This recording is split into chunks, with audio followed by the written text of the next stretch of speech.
E, de acordo com o boletim médico, Lula apresenta sintomas de influenza, além de pneumonia bacteriana. E o tratamento está sendo feito à base de antibióticos e antivirais e requer bastante repouso. A gente vai entender um pouco mais sobre a doença que acomete o presidente com a pneumologista e pesquisadora da Fiocruz, professora Margarete Dal Como. Um prazer recebê-la, senhora. Muito obrigado por nos atender nesta noite de sábado aqui no CNN Prime Time. Primeiro de tudo, queria ouvi-la, doutora, sobre essa combinação de pneumonia e de um quadro de influenza, né? Ou seja, tanto um problema, uma doença bacteriana quanto uma doença viral. E aproveitando que muita gente tem se queixado de gripes e influenzas e casos mais graves já nesta época do ano, de certa forma, com uma certa antecedência. O quanto este quadro combinado de pneumonia e influenza é comum ou é excepcional? E se estamos, de fato, vivendo um quadro antecipado de casos de gripe como influenza aqui no país neste ano? Mais uma vez, boa noite, muito obrigado pela participação. Boa noite, obrigada pelo convite, boa noite aos ouvintes.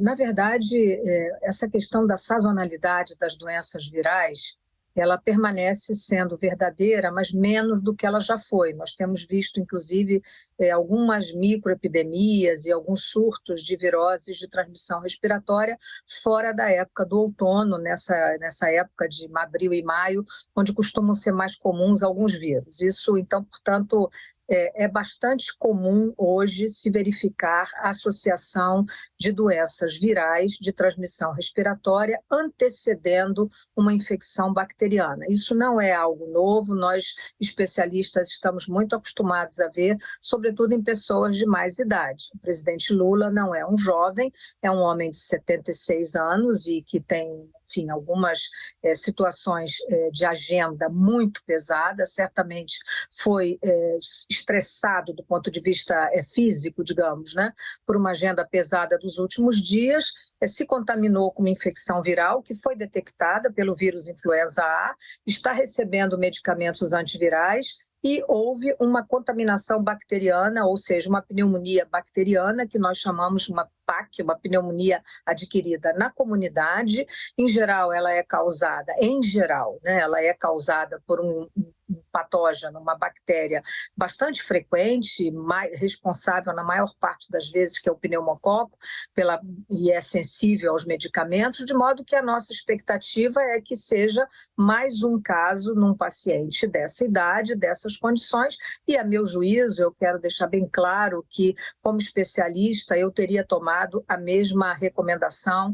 Acho que os colegas que assim optaram, e com a anuência do presidente, naturalmente, optaram pelo melhor, ou seja, evitar uma viagem longuíssima, uma diferença de fuso horário de 12 horas, que exige uma adaptação. Quando o organismo começa a se adaptar, já está na hora de voltar, de modo que a minha recomendação seria o adiamento dessa viagem por algumas semanas, né? E não apenas por uma semana ou 10 dias, mas por algumas semanas, e a manutenção do tratamento pelo tempo necessário, que em média vai de 7 a 10 dias. Antivirais vão de 5 dias na maior parte das vezes, às vezes nós levamos até 10 dias, e antibióticos vão de 7 a 10 dias.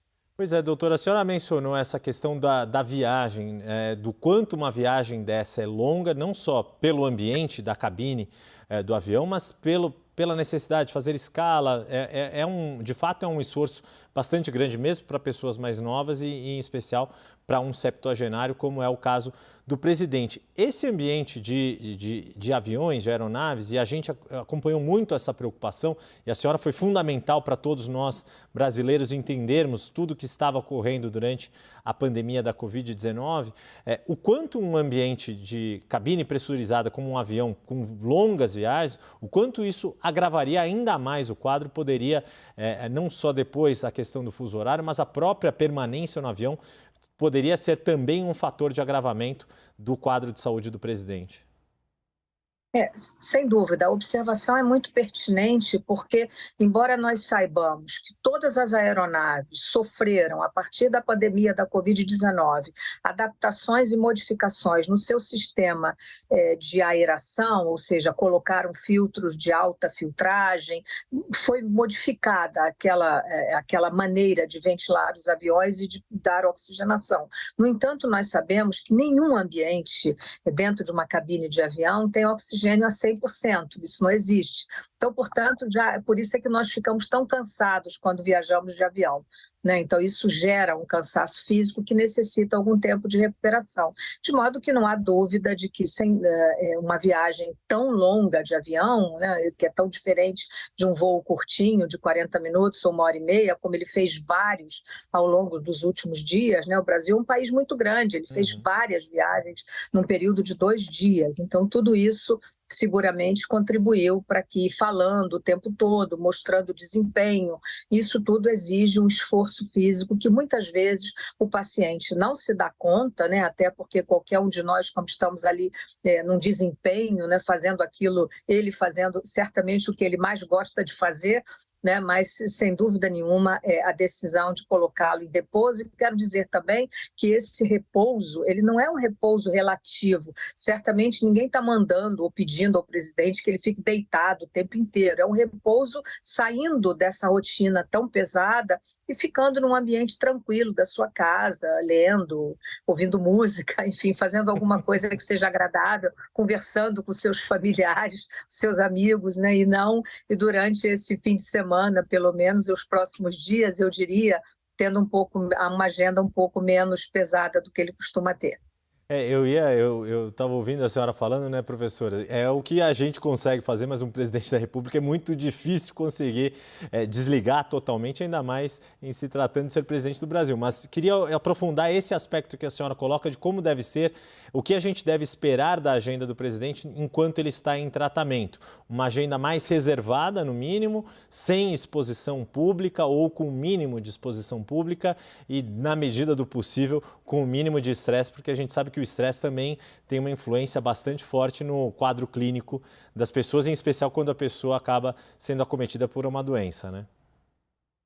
Certamente, mas eu acho que ele está muito bem orientado, né? A impressão que eu tenho, né? E conhecendo, ele é tratado por um colega, Dr. Roberto Calil, que o conhece há muitos anos, conhece esse organismo, certamente também está acompanhado pela colega da Presidência da República, que há pouco aqui se manifestou.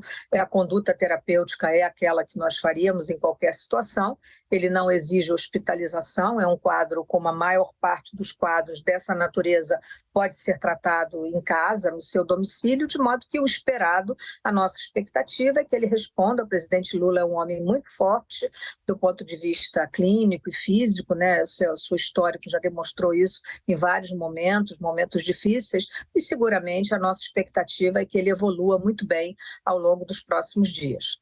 Doutora Margarete Dalcon, pneumologista, pesquisadora da Fiocruz, agradeço muito a senhora por participar hoje aqui do CNN Prime Time e não me canso de dizer também, agradeço a senhora por todo o seu papel relevantíssimo ao longo do enfrentamento da pandemia da Covid-19 aqui no Brasil. Muito obrigado, muito boa noite. Muito obrigada a todos, uma boa noite.